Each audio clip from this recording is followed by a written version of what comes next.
Então, pessoal, olá, tudo bom com vocês? Vamos continuar as nossas aulas? Vamos fazer a nossa segunda videoaula semanal, não é?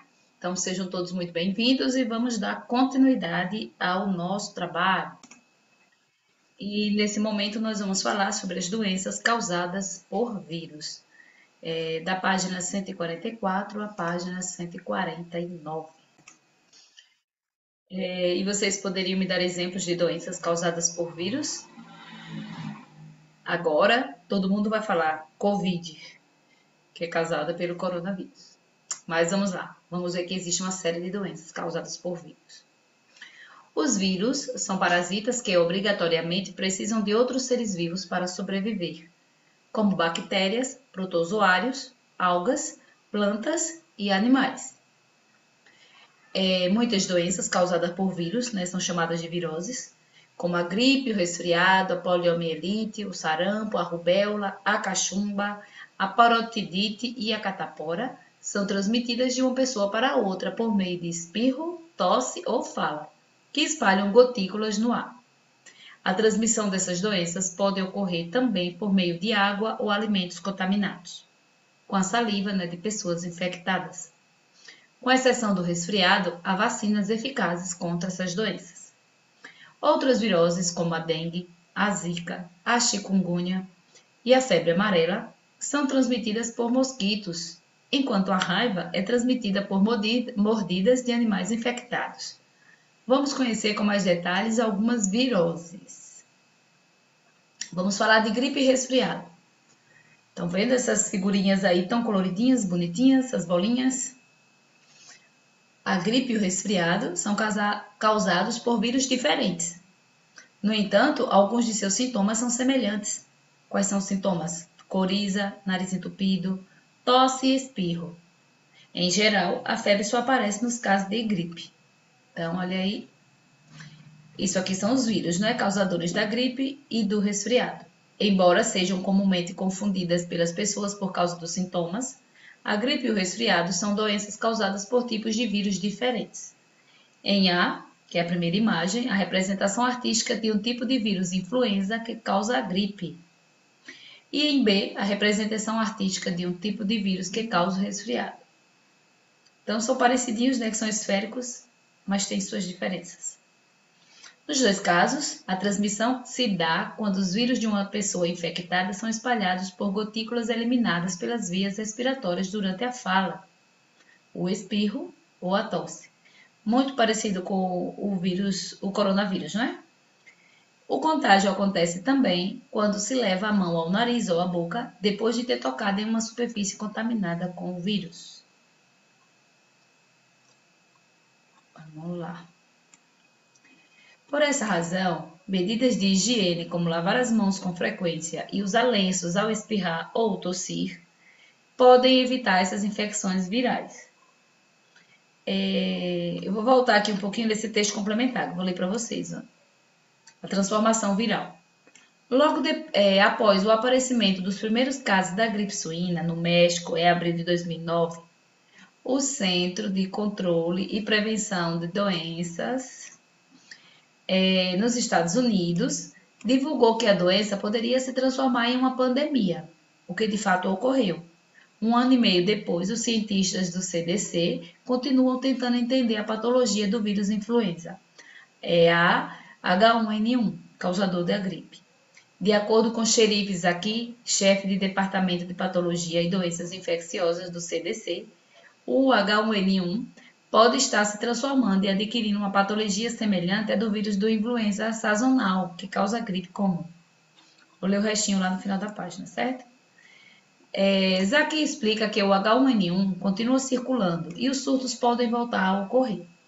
Mas com o começo do conhecimento sobre as possíveis mudanças em suas características, com o desenvolvimento de novas vacinas e com a continuidade das campanhas de educação e prevenção, os riscos serão baixos.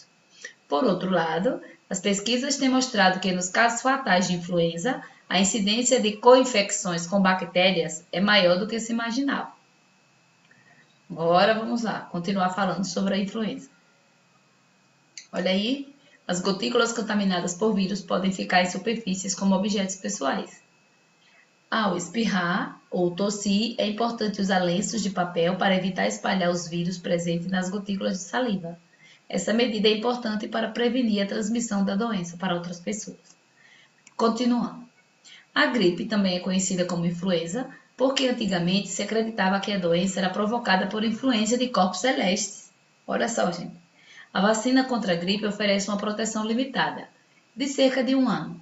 Isso acontece porque os vírus da gripe sofrem muitas mutações em seu material genético, ou seja, sofrem muitas mudanças, né? Ou seja, mutações. Então, ele vai se transformando com o tempo.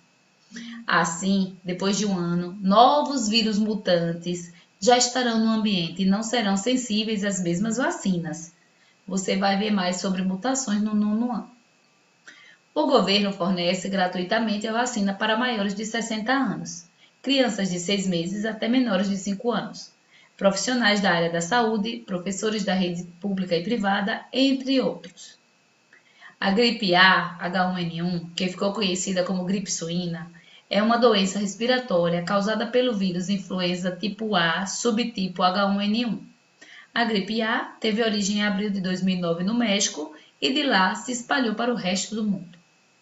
O vírus H1N1 é transmitido de pessoa para pessoa da mesma forma que a gripe comum. Esse aqui, H1N1, não surgiu da China, né? Surgiu no México. Os sintomas da gripe A são semelhantes aos da gripe comum, porém podem ser mais graves, com febre alta repentina, tosse, espirro, coriza, dor de cabeça e garganta, dor nos músculos e nas articulações e fraqueza. Pode haver diarreia, náuseas, vômitos e dificuldades na respiração. Para se prevenir contra a infecção, é importante evitar o contato direto com as pessoas doentes, lavar as mãos com frequência e procurar logo atendimento médico quando há suspeita da gripe. Os medicamentos contra o H1N1 só devem ser tomados com prescrição médica após uma consulta. Não há vacina contra o resfriado, pois há mais de 200 tipos diferentes de agentes que causam a doença. Entretanto, ao longo da vida da pessoa, ela vai acumulando imunidade contra os diferentes tipos de vírus causadores do resfriado. Por isso, uma criança fica mais frequentemente resfriada que um adulto. Lavar as mãos com água e sabão é uma medida simples e eficiente para ajudar na prevenção da gripe e do resfriado. Essas medidas são bem simples, né, de higiene, que nos protege de uma série de doenças, não é? Não vai ser só da gripe e do resfriado, né? Inclusive, ela faz parte da campanha de prevenção da Covid-19 também, né? E também vai ser de outras, que nós veremos mais adiante. Vamos falar da poliomielite, ou paralisia infantil, né? Sabe aquela vacina que você toma até os 5 anos de idade, né? A campanha do Zé Gotinha é contra a poliomielite. E é uma doença muito séria. Na maioria das pessoas, a poliomielite causa apenas febre e mal-estar. Em algumas, porém, podem atacar o sistema nervoso e provocar paralisia, ou até mesmo levar à morte. O nome poliomielite vem do grego polios, que é cinzento, mielos, que é medula, e de inflamação. Uma vez que o vírus ataca as células da parte cinzenta da medula, o vírus é transmitido por meio de água ou alimentos contaminados, ou por contato com a saliva ou fezes de um doente. Para evitar a doença, é muito importante que as crianças serem vacinadas na época recomendada pelo médico. Também são importantes o saneamento básico e as medidas de higiene para evitar a propagação do vírus. Com as campanhas de vacinação, o número de casos de pólio caiu mais de 95% no mundo todo. Mas, mesmo sendo considerada oficialmente erradicada em muitos países, né, como no Brasil, né, não se vê casos de poliomielite. Então, mesmo assim, não se pode garantir que o vírus tenha sido extinto. Além disso, como o vírus ainda existe ao redor do mundo, pode reaparecer em países onde já está erradicado. Por isso, a vacinação deve continuar. Mais outras doenças causadas por vírus: sarampo, rubéola, catapora e cachumba. Sarampo, rubéola, catapora e cachumba. Mais 4 doenças virais, né? São doenças virais comuns em crianças. Elas geralmente se curam sozinhas depois de alguns dias, mas podem ter algumas complicações que exigem muitos cuidados, né? Cuidados médicos. Todas elas podem ser prevenidas por meio da vacinação. O sarampo acomete principalmente crianças de até 10 anos de idade. Elas apresentam tosse, febre alta e manchas vermelhas no corpo, mas geralmente são curadas naturalmente em poucos dias. Olha essa imagem, né, de sarampo, a imagem do sarampo. Mas, sobretudo, em crianças com problemas de nutrição, podem ocorrer complicações. Nesses casos, a criança deve ter atendimento médico imediato. A transmissão se dá pela eliminação do vírus pelas vias respiratórias. A prevenção é feita com vacinas, né, que é a vacina tríplice viral contra sarampo, rubéola e cachumba. Vamos lembrar que o sarampo mata, né? Então, se não tiver os devidos cuidados, a pessoa pode morrer, a criança. A rubéola também é típica de crianças. Seus sintomas são semelhantes aos da gripe, além de aparecerem manchas rosa na pele menores que as do sarampo. A doença geralmente passa naturalmente, mas em mulheres grávidas, o vírus pode passar através da placenta e provocar problemas no feto, como surdez.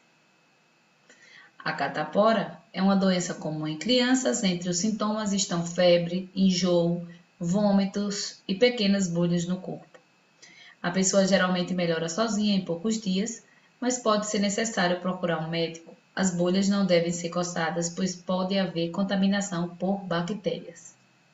Em alguns casos, o vírus pode permanecer anos sem efeito, mas provocar sintomas no adulto, como bolhas na pele e febre alta. Já a cachumba é uma inflamação da parótida, que é a glândula salivar situada à frente da orelha. Daí o nome parotidite, para a doença. A cura é espontânea, mas o doente deve ficar em repouso. Em adultos pode haver complicações em outros órgãos, como os testículos e os ovários. Nesse caso, pode causar esterilidade. A vacinação é a melhor medida preventiva. Então, nós falamos de sarampo, rubéola, catapora e cachumba. Continuando, vamos falar de uma grande conhecida, não é? É a dengue. Quem é que não conhece a dengue? Quem foi que nunca viu alguém doente de dengue ou mesmo já teve a própria dengue, não é? A dengue, essa virose é causada por um vírus transmitido principalmente pela picada do mosquito, Aedes aegypti. Todos os anos a gente fala sobre a dengue, né? Na escola a gente fala sobre a dengue. O agente de saúde visita as nossas casas à procura desse mosquito. Todos os anos tem as medidas de prevenção, de conscientização, né? Que é para a gente combater o mosquito. O mosquito não causa doença, mas sim transmite o vírus, e é por isso chamado de vetor. Os sintomas mais comuns da dengue são febre alta, mal-estar, muito cansaço, dores de cabeça nos olhos, nos músculos e nas articulações, além de vômito, diarreia e vermelhidão no corpo. Pessoas com suspeita de dengue devem procurar atendimento médico imediato, porque os vômitos e a diarreia provocam rápida desidratação. Além de repouso e reposição de sais e líquidos, o médico pode indicar remédios para baixar a febre. Olha aí o danadinho do mosquito. O mosquito, aqui está na outra fase ainda, né? Na fase larval, quando ele está se reproduzindo lá na água, né? É uma fase aqui da vida dele. O mosquito vetor da dengue põe ovos em água parada. Por isso é necessário que a população não deixe água acumulada em vasos de plantas, garrafas. É preciso também que nas regiões mais atingidas pela dengue sejam feitas campanhas de educação e conscientização da população com material educativo como o da figura. Olha aqui. Outra medida promovida pela saúde pública é o uso de produtos que matam as larvas ou os insetos adultos. Olha aí, gente, o lixo. O que é que pode ser feito no lixo? Coloque o lixo em sacos plásticos e mantenha a lixeira bem fechada. E não jogue lixo nos terrenos baldios. Jogue no lixo todo objeto que possa acumular água, como embalagens usadas, potes, latas, copos, garrafas vazias. E mantenha o saco de lixo bem fechado e fora do alcance de animais, até o recolhimento pelo serviço de limpeza urbana. Plantas e jardins. Encha de areia até a borda os pratinhos dos vasos de plantas. Se você não colocou areia e acumulou água no pratinho da planta, lave-o com escova, água e sabão. Faça isso uma vez por semana. E se você tiver vasos de plantas aquáticas, troque a água e lave o vaso, principalmente por dentro, com escova, água e sabão, pelo menos uma vez por semana. Caixas d'água, calhas e lajes. Não deixe a água da chuva acumulada sobre a laje. Remova folhas, galhos e tudo que possa impedir a água de correr pelas calhas. E mantenha a caixa d'água sempre bem fechada, com tampa adequada. Tonéis e depósitos de água. Mantenha bem tampados os tonéis e barris de água. Lave semanalmente por dentro com escova e sabão os tanques utilizados para armazenar água.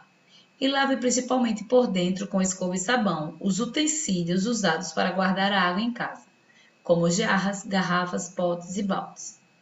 O combate ao mosquito Aedes aegypti é a principal forma de controlar a dengue, a febre amarela, a chikungunya e a zika. Pneus velhos devem ser entregues ao serviço de limpeza urbana ou guardados em local coberto para evitar o acúmulo de água. Agora, febre amarela, chikungunya e zika. A febre amarela ocorre nas regiões de matas, onde é transmitida por mosquitos dos gêneros Haemococcus e Sabetes. No entanto, se a pessoa contaminada na região de mata voltar para a cidade, há o risco de transmissão do vírus por outras pessoas através do mosquito Aedes aegypti. Essa condição caracteriza a febre amarela urbana. O último caso de febre amarela urbana no Brasil ocorreu em 1942. Além de seres humanos, muitas espécies de macacos são sensíveis à febre amarela, especialmente os bugios, que, assim como as pessoas, podem morrer em decorrência da doença. Outros macacos podem ter a doença, como os saguis e os macacos prego, mas geralmente são mais resistentes e sobrevivem. A morte de macacos é investigada para determinar onde o vírus da febre amarela está circulando. O objetivo dessa investigação é imunizar as pessoas que vivem ou frequentam esses locais. Com medo da infecção, algumas pessoas mataram macacos durante a epidemia de febre amarela em 2017 e 2018. Os macacos, no entanto, não transmitem a doença. E ao fazerem isso, as pessoas acabam por dificultar a identificação dos focos de febre amarela. O doente apresenta febre, vômito, muitas vezes com sangue, dor no estômago e lesões no fígado que podem levar à morte. Para saber se a pessoa está com febre amarela, é necessário fazer um exame de sangue que se chama sorologia. Esse exame vai dosar os anticorpos que a pessoa tem contra o vírus da febre amarela. Atualmente, não existe um tratamento que cure a febre amarela. O que se faz é compensar as alterações que o organismo apresenta em decorrência da doença, como manter a hidratação e repor sangue perdido, por exemplo. Em pouco mais de uma semana, a pessoa vai desenvolver anticorpos que se encarregarão de destruir o vírus, possibilitando que o paciente se recupere. A febre amarela pode ser prevenida por uma dose única da vacina, que garante imunidade contra a doença por toda a vida, ou pela dose fracionada, que protege por 8 anos. Em 2018, a vacinação estava indicada em todo o Brasil. A chikungunya, transmitida por mosquito do gênero Aedes também, provoca febre amarela, dor nas articulações, dor de cabeça e erupções na pele que duram em média de 3 a 10 dias. Mas as dores nas articulações podem persistir por meses ou anos. E nós temos assim muitos exemplos, de pessoas que tiveram chikungunya e que nesses anos, 2017, 2018, e que até hoje sentem problemas nas articulações. Inclusive, nós temos vários professores, da nossa rede aí de Itabaianinha, que tiveram a zika e até hoje tem ainda sequelas da zika, ainda sente problemas. O mosquito Aedes aegypti pode transmitir também o vírus da zika. Os sintomas são manchas na pele e às vezes febre baixa e dores nos músculos e nas articulações. O maior problema ocorre com as mulheres grávidas, não é? O vírus pode passar para o embrião e afetar o desenvolvimento do encéfalo, entre outros problemas. Vocês lembram, né, do problema da microcefalia, né? As crianças que nascem com a cabeça assim deformada, pequenininha, e tem sérios problemas. E geralmente foram as mães que, infelizmente, tiveram a zika, né, durante a gravidez. A prevenção e o combate a essas doenças são semelhantes às medidas que devem ser tomadas contra a dengue. Outro problema é a raiva ou a hidrofobia. O vírus da raiva ataca o sistema nervoso. É transmitido por mordidas de morcegos que se alimentam de sangue ou por mordida de cães, gatos ou ratos contaminados. A saliva desses animais, quando contaminados pelo vírus da raiva, também pode transmitir a doença. Se não houver atendimento médico rápido, a raiva pode ser fatal. Se uma pessoa tocar em um animal que possa estar contaminado, deve procurar o serviço de saúde mais próximo. Se for mordida, deve lavar a ferida com água e sabão e procurar o posto de saúde mais próximo para receber a vacina e o soro antirrábico, antes que os sintomas da doença, né, dor de cabeça e contrações musculares, entre outros, se manifestem. A raiva também causa dificuldade de engolir água e por isso também é conhecida como hidrofobia. É muito importante manter em dia a carteira de vacinação de cães, gatos e outros animais de estimação, seguindo sempre as instruções do médico veterinário. Olha isso, o cachorrinho e o gatinho. Gente, nós vamos para a atividade, não é? Não é isso? Então, nós temos as questões de 5 a 7 para responder. E eu agora, no momento, eu vou responder a quinta com vocês. Hoje, quando o novo vírus surge, ele tem mais chance de se espalhar pelo mundo do que antigamente. E você sabe explicar por quê? Vamos pensar no coronavírus, não é? Por que ele se espalhou tão rapidamente no mundo? É bem mais rápido do que antigamente. Para espalhar um vírus antigamente era bem mais complicado. Aí por que vocês acham que está bem mais rápido agora? Vamos pensar no deslocamento das pessoas, antigamente e hoje. Hoje, facilmente, as pessoas se deslocam, né, pelo mundo inteiro, bem rápido, não é? Hoje, qualquer pessoa entra no avião, na mesma hora já está bem distante do lugar de partida. Então, com essa rapidez de locomoção, é mais fácil espalhar os vírus também, né? Seja de pessoas ou seja de mercadorias que são transportados a efeitos da globalização, né? O mundo todo interligado, então faz com que isso ande mais rápido. Então, por que o coronavírus se espalhou rapidamente no mundo? Devido, né, à locomoção das pessoas, né? É bem diferente de antigamente, enquanto se levavam dias, meses e anos para chegar em outros locais distantes, hoje em dia rapidamente tudo se locomove, tudo é transportado, né? As pessoas se locomovem e por isso é bem mais rápido. Gente, a questão 6 e a questão 7 vocês vão responder, tá bom? Então, nós encerramos aqui a nossa segunda videoaula semanal, né? Na próxima semana a gente se vê novamente. Então, tenham uma excelente semana, certo? Bons estudos, fiquem com Deus.